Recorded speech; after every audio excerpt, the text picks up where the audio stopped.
What up, baby birds? How's everybody doing today? Great, I hope. So real quick, I just wanted to do a quick little video and just touch on something while I got it fresh in my mind. I think so often that we get caught up in social media, society, everything that's going on, that we forget that these things do not directly affect us. And I say that not to say, I don't want you to be passionate or have a drive for something, but understand not everything is your fight, okay? And what I mean by that is don't, so often we interject ourselves into things that we really don't need to be involved in. We don't fully understand the circumstances behind it. Or we're looking for attention or to be a part of something. Okay. So for example, excuse me, you roll up on a car accident scene and you're the first one there. Naturally, your human instincts want to help. So I don't care if you are a neurosurgeon, if you are you've been in traffic investigations on the law enforcement side for 25 years. Everybody has their own role, okay? So on the law enforcement side, when we react, and whether you're a paramedic, a firefighter, on that first responder side, when you first arrive and you react, understand there's individuals that are on that scene that may have been there before you or us, and they now feel like they're obligated to be a part of that. Also understand that there's people out there that in their mind feel like they were first on scene. They deserve to know what's happening. They deserve to know what's going on. And I'm not talking about people driving by. They're like, oh, what's going on? These are people who feel like they have an invested interest in this situation. We need to understand that may be one of the few times I've ever seen something along those lines. Somebody laying there with a head wound that's not responding, not breathing. Our first reaction is to go, get back, I got this. And then when they ask a question or they're trying to help in their eyes, we take offense to that because they didn't just listen to us when we said to get back. So understand that on something like that, we as first responders need to recognize this person. Yes, we told them what to do, but they're focused like this. They got tunnel vision. They're focused on the situation. They're not looking at something. So I'll give you an example. The other day we had there was an accident, and two individuals were barely responsive. Nobody's seen this situation happen, but people that had passed by, passerbys, they stopped to render aid and call for assistance. So, an officer shows up, and in the officer's mind, they're trying to keep this particular patient, this victim, focused. So they're asking this person questions. What's your name? What's your address? What's your phone number? Stuff like that. And there's an outside person who's just standing there trying to answer the questions. And the officer looks up and says, hey, I got it, but I'm talking to them. And their natural first response is they can't talk. They believe that this patient is not in the position to talk. What's not communicated and what's not understood is that officer is trying to keep this individual focused on him or her. They're trying to keep this patient conscious enough to just answer a question, think about the question. So that way they can keep them awake, because if they pass out, that's bad, because they had a head trauma. I'm not a medical professional, but that's the thought, And then there's another bystander that's like, quit asking him questions, he can't answer them, get all the information off the motorcycle. Again, there's that misunderstanding of one, what's everybody's role in this situation? Two, that the information we can gather can be gathered off of a license plate. So many people are used to watching NCIS, Law and Order, these cop shows or these movies that portray things that are not realistic. And again, on the bystander side, they're not understanding that there's a reason behind what first responders do. There's a reason why when there's an intersection shut down, yes, there's plenty of room. You can get a semi through there, but there's a reason why we have that shut down. Okay. Our first reaction, we've all made the memes, we've all conversed about it, but our first reaction is to yell at that person when they go, "Is the road closed?" And you're going, "No, there's just tape and cones and emergency vehicles blocking off the road. No, it's not closed." Our first reaction is to be a smart aleck because people don't see things the way we see them. And yes, it should be obvious this road is closed. But unfortunately, there's a lot of very sheltered individuals in society that maybe in some places they let them go through and go around. I don't know, but you get what I'm saying. We like to put ourselves in those situations. On the community side of things, we like to put ourselves into situations that we have no business being in because we think that we're going to help someone or we think we're going to change the outcome of the situation. We're going to get somebody to take a different viewpoint on it. When you're entering that and having no idea what's going on, and the same goes for first responders. There's been times where, there's I've been on a call and a firefighter or a nurse or another officer will show up and want to offer help when they know realistically they've got no business being there. And that example would be if, let's say you have two officers on the side of the road and they have somebody sitting on a curb, and some random car pulls up and they're like, "Oh, I'm a volunteer firefighter. Can I help?" You have no business being here. You've just interjected yourself into a situation that has nothing to do with you. But because you feel that it's your job to see if you can help, that's the wrong place, man. Had a situation where this car's driving down the road, doing the speed limit, because everybody does a speed limit, and another car passes them at a high rate of speed, flies by them, and it's a no passing zone. So this upstanding citizen believes that it's their place to, the car that passed him pulls into a driveway. The citizen that got passed was angry that this car passed them on this road, which was it wrong? Probably. But they felt it was their need to pull up in front of this house and address this individual. So the individual comes at them with a club or something, And then they got the nerve to call the police and go, "Well, he just came at me with a club." What did you think was going to happen when you interject yourself into some random person's life who was just merely cruising, violating the IVC, the vehicle code statute? I get it, but are you going to take enforcement action? Are you going to discipline this individual with a citation? Are you gonna, what are you doing? I'm not saying that you don't have a right to be upset about what happened, but why would you put yourself in that position? So this guy, maybe it's not a club, maybe he comes at you with a gun. You're on his property yelling at this person. So now they're in fear for their life. And all of this could have been resolved had you just continued driving down the road, went about your day. The other reason that I believe people interject themselves into situations is because they feel they're entitled. I'm on the school board. I'm on the neighborhood association. I work for management. I'm with this department. My kid goes to school with the owner of the next door neighbor's house's cousin's sister's brother. I demand to know what's going on. I have a right. It's my law. It's the law. You have to tell me what's going on.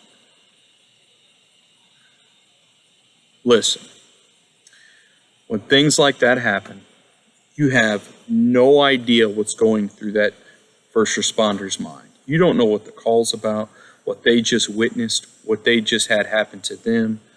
what's going on. You have no idea where the mindset of that individual is. But you feel the need to interject yourself because you are important. People who have to tell you they're important typically are not important. The people who need to know what's going on typically get told what's going on. I can respect the fact that in certain situations it is a family member. It is a close friend. It's a neighbor. And you know personal things about that individual that may make you feel inclined to inquire about what's going on, so you can notify people or you can offer assistance or information regarding that individual that we may need or could help further whatever process is going on. The problem is the way we go about it, how we put ourselves in these situations. First responders, police especially, are expected to act in a professional manner. But like I always tell people, if you're treated like an animal, every day you're treated like an animal, eventually you'll begin to act like an animal, unless you can identify that and work on that. But that is very hard. And one of my examples I give is, let's say you're a store clerk and you want to make management one day. You are at the front desk every day, ringing people up, checking people out, and every single customer you start with, "Good day, sir, ma'am. How are we today? I hope you guys are great." Ring them up. And every other customer, when you greet them, "Good day, sir, ma'am," "Fuck you." That's the response. Every second customer tells you to fuck off, shut the fuck up, don't ask me about my day. Pretty soon you stop asking about those days. You stop greeting people. And then the interactions you do have, every third or fourth one is a negative one. So pretty soon you went from, "How can I help you today, sir, ma'am? Hope you found everything you need. Is there anything else I can get for you before you take off?" to, "Do you have anything else you need rung up?"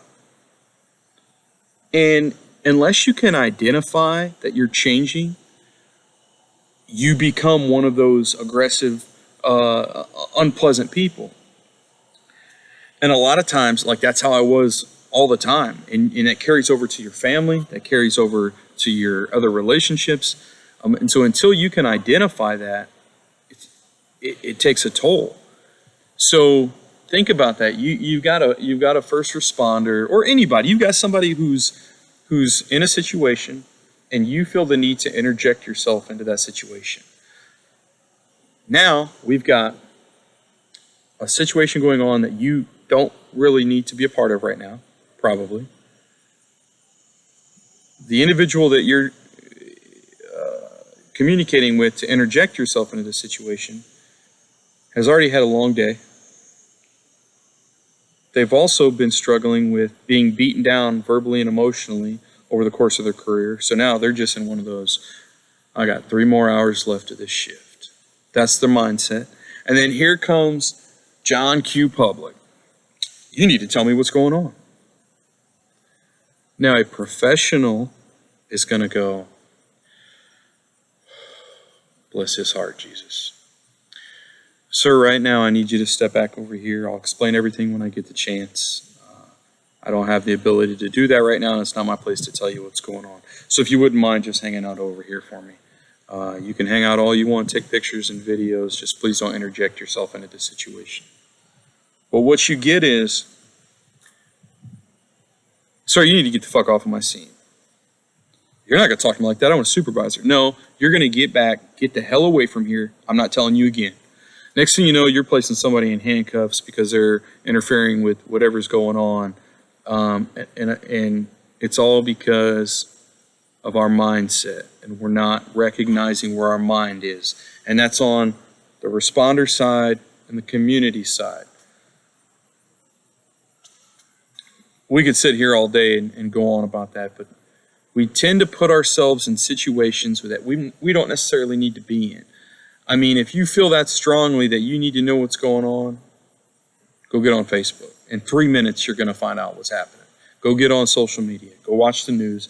In a few minutes, you're going to find out what's happening over there on Smith Street, or 123 Main. Why are all the police there? Because everybody's already posted it, and the news is pulling up as you speak. So you're going to find out, but you want to be the one to be able to say, no, this person told me this is what happened. I know what happened because I was there. That's where we are in society. We can't let people just do their jobs, and we can't let people live their lives. Everybody has to be a part of something. And I'll be honest with you, that's why I became a cop, because you get to be a part of a lot of really, I say cool things. You get to be a part of a lot of things that everyday citizens don't get to see or hear about or be a part of. And I think that's neat. And so I get the inclination to want to be in there and want to learn what's going on and get the inside scoop. It doesn't have to be necessarily with an emergency related situation. You find out your neighbor, your coworker. How often do we listen to rumors and at work, and we relay that rumor, or we respond a certain way, or we retell the story to someone? Oh, you ain't gonna believe what I heard about so and so. I heard a podcast, and I forget what it was. I wish I could look it up real quick, but it was something like, if you hear a rumor, ask yourself 3 questions before responding or repeating it. And I forget what they were, but it was basically like, is it harmful? Is it going to hurt somebody? Is it positive? Is it going to make a positive difference if you relay that information? And how much does it affect you? So if you can answer all those questions and it is going to hurt somebody, it's not positive, and it doesn't affect you, why would you repeat that? Most of the times we repeat it because we want to fit in with that group. We want to go to somebody and feel like we were a part of something, so we can relay that information and feel like we're a part of it. We had a part. Oh, did you hear that story? Yeah, I heard that story. The problem is we go back to the grade school days, the kindergarten days. Telephone, the game telephone.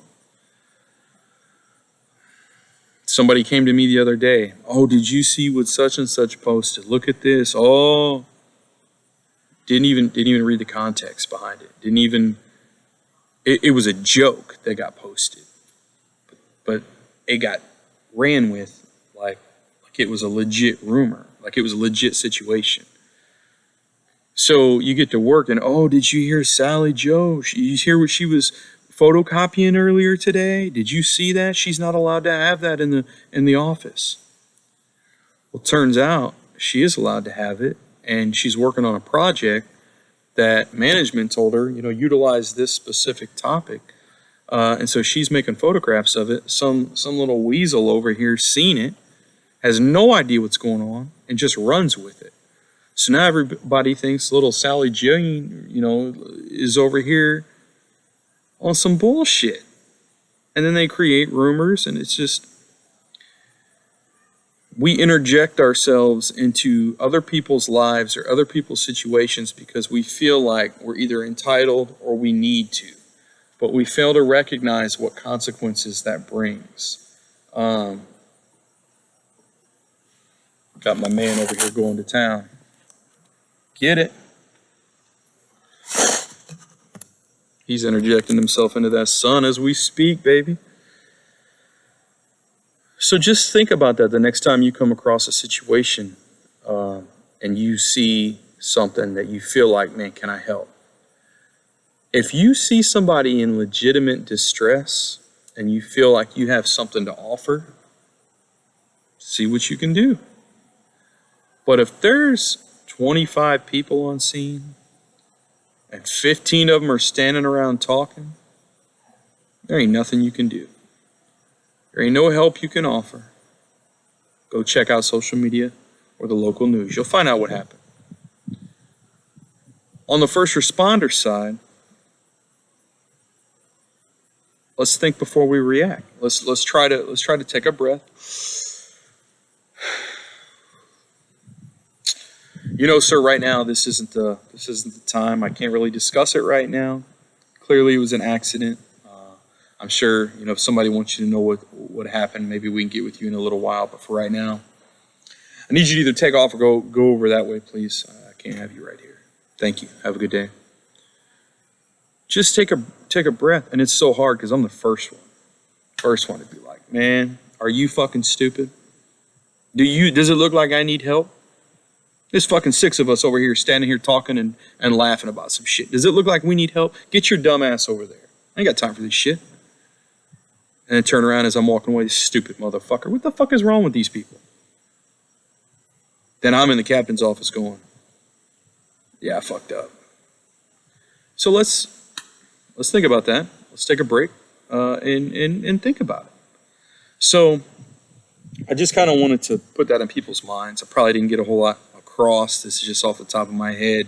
But I was thinking about putting ourselves in situations that we don't need to be in as citizens and as first responders, just because we want to be a part of something. So let's think about that.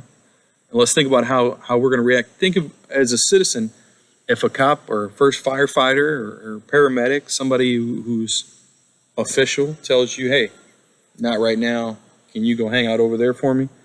No problem, thank you. If you guys need anything, I'll be over here, okay? Perfect. As a first responder, let's try to think. They genuinely want to help. Do you know this person? So maybe instead of, hey, go over there. Hey, real quick, do you recognize these vehicles? Do you recognize these people? No? All right. Unfortunately, I feel like right now you don't have any information that you can offer me regarding this situation. So if you could go hang out over there. Or let's say they say, yeah, that's my sister. Okay, well, right now they're being treated by medical professionals. I'm not really sure exactly what happened. Clearly, there was an automobile accident. If you don't mind just hanging out over there, I'll let somebody know that you're here. What's your name? I'll go let them know that you're here. But please don't come through this line because right now we're still doing our investigation, okay? It's about communication. And I'll tell you what, in 38 years of my life, it's probably taken 37 and a half for me to be able to understand that that's how I need to communicate. So that's why I'm telling you now. So, yeah, just think about interjecting yourselves into situations. Do you need to be there? Do you truly have something you have to offer? Do you need to know what's going on right then?